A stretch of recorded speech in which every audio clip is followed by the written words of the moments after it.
Hey everybody, just want to do a quick video on what I've got going on here. So it's kind of a mess. You can see I've got everything kind of pulled out of here, the gas tanks over there. Anyways, the original issue I was having with this was that I was out mowing and it just shut off, right? Just completely cut off. Wouldn't start back up. You know, it was in the middle of mowing, just completely shut off. So I pulled it back in the garage. I did a few things to kind of check, you know, to figure out what was going on. So it ended up being a fuel issue. So, you know, my first thought was, you know, see if it's getting fuel,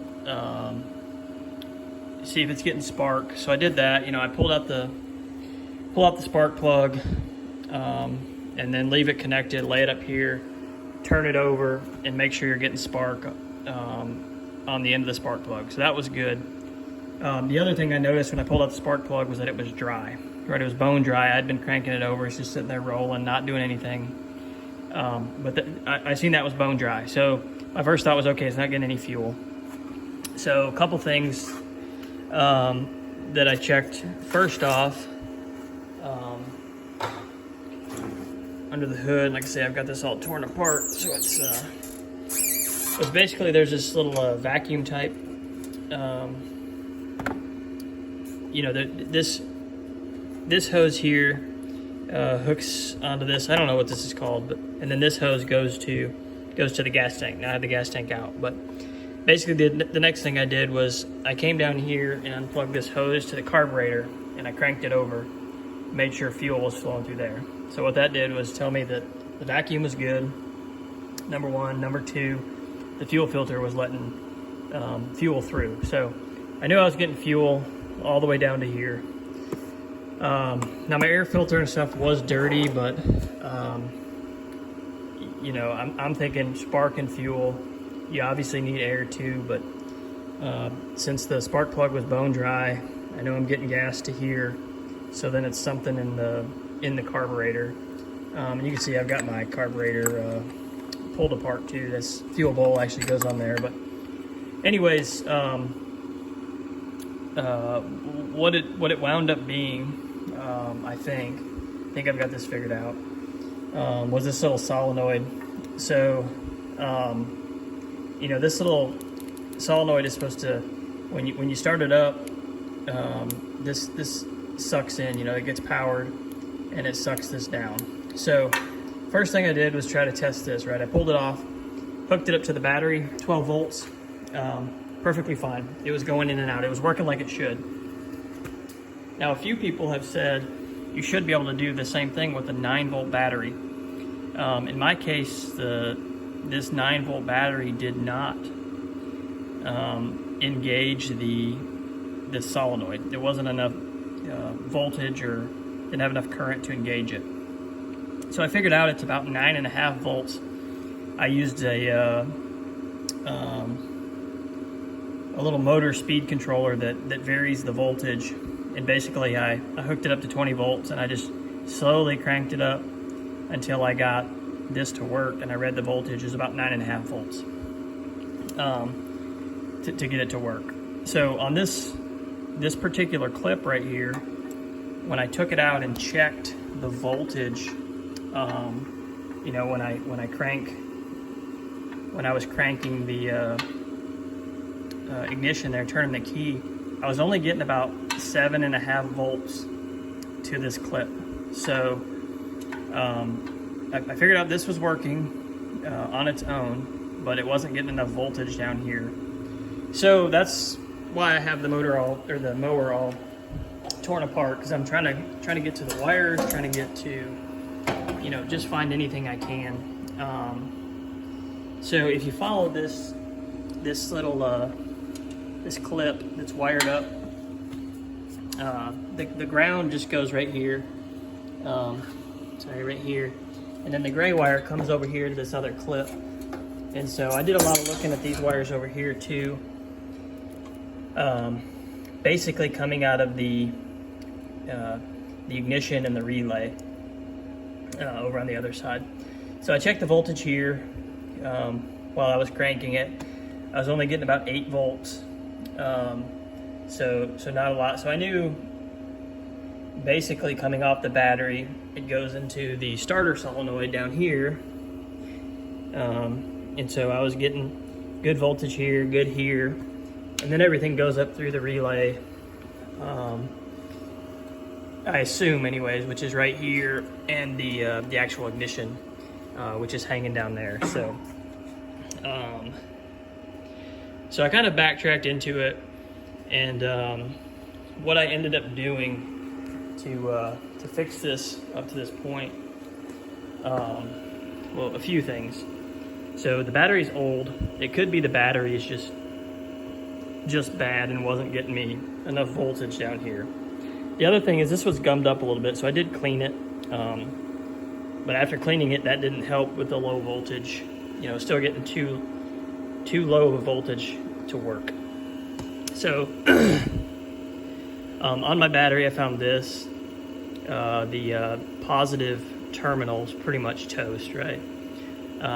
So shame on me for not maintaining the battery and things a little bit better. But so I found that. I went ahead and replaced the battery terminal. So that could have been part of it. Now that didn't fix the entire solution because I put the new terminal on and tried it and it still didn't work. What did end up working was I pulled this relay out. I cleaned up the contacts real good, and then I pulled the this wire harness off of the ignition switch and cleaned up those wires really good. The other thing I did was actually open up the let's see if I can see on the back. So here on the back there's these little plastic tabs. You can actually open this whole thing up. It's not super complicated, but it was pretty corroded, and the little contacts, you know, there's kind of a little round contact, and then as the key turns, it turns another plate that's got little nipples or little pins on it that make contact with the plate, and those are pretty worn out looking. So I've actually bought a new ignition switch. It's on the way, but I think just cleaning it up really did the trick. And so let's see, I've got my ignition here. Let me turn the key, and what should happen is that solenoid should the pin on the solenoid should come in. Let's see.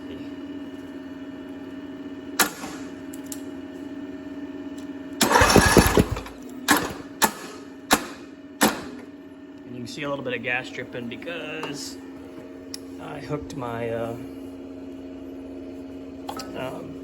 my vacuum line back up, so it's actually pulling some gas that was in the line. But anyways, so that solenoid is working now. Every time I turn the key,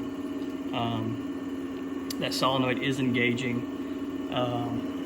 So when I took apart I took the carb bowl off. I roasted the gasket that goes on there. So I've got a new gasket on order, so I can't put the carb bowl back on until I get that gasket. Then I can put the solenoid back up in there.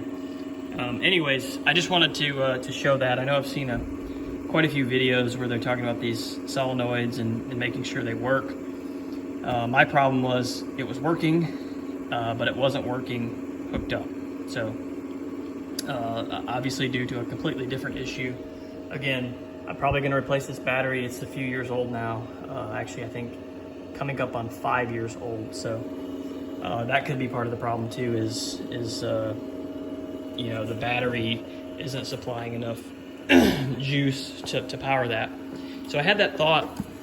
So I also grabbed a car battery, and I hooked up the car battery with jumper cables to that battery just to make sure I was getting enough juice. That still didn't work until I cleaned these contacts on both of these. I don't know which one it could have been. I cleaned them both at the same time with just like a bristle brush. Cleaned off all the contacts, and then I opened this one up and cleaned those out really good. It had a lot of grease in there, which it probably should have.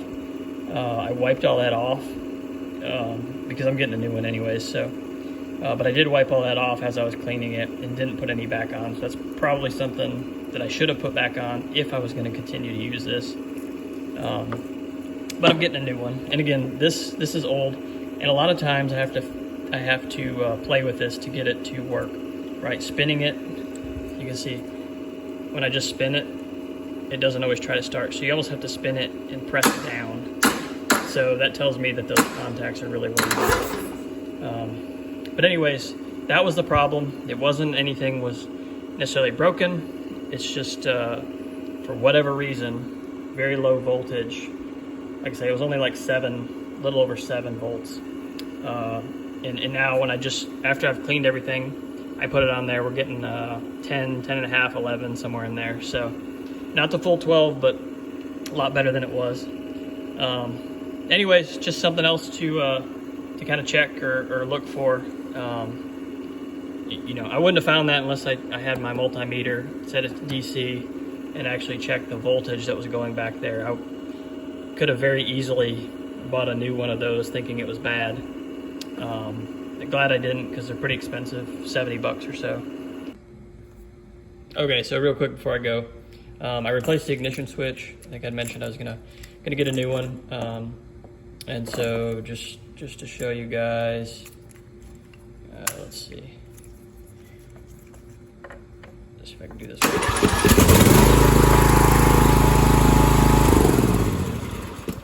Okay, so the Mower fire's right up now.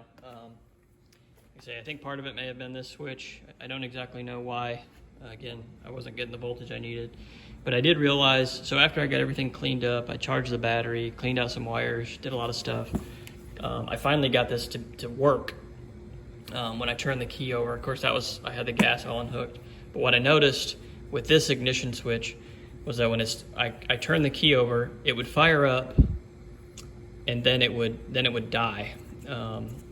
So it did that 3 or 4 times, which was an improvement. Right before, it wouldn't even start. But I noticed at one time when I turned the key over and I held it into this on position, it stayed running. So I think there was something wrong with the connections in here. Again, I had pulled it apart and tried to clean it, but I think they were just old, and the plastic pieces in here were kind of worn out. There's a spring. There's quite a few springs, and a little. One of them's for like a retention spring. The other one is kind of press on. You know, when you turn this, it kicks the key back over. So I think what was happening was when I turned it, all the connections were being made. The solenoid worked, but then when I let it go back to the run position, those connections that are supposed to be kept were not being kept. So anyways, with this new one, it works. Again, I don't know exactly what it was. I know the problem was not enough voltage to this. That's why it died originally. Charged the battery, cleaned all the wiring connections that I could find, and then put a new ignition switch on, and works good now. Anyways, thanks for watching. See you guys.